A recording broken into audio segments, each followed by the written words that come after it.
You guys can do that. You can start building yourself on some business models. I need you guys to take that presentation well.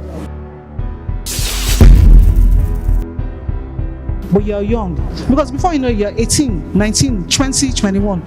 21, you should not be hustling. You should have sold your products. So it's not enough that you know technology. You have to be able to work with others. You are not too young. You are at the right time in your lives to make your own decisions. It takes the intelligence of a group of young people just like yourself to be able to come up with these ideas, to be able to allow themselves to freely dream. So to win, you have to think 5, 6, 10. Some people are able to think 15, 20 steps ahead. Think that way too when you come up with your business idea.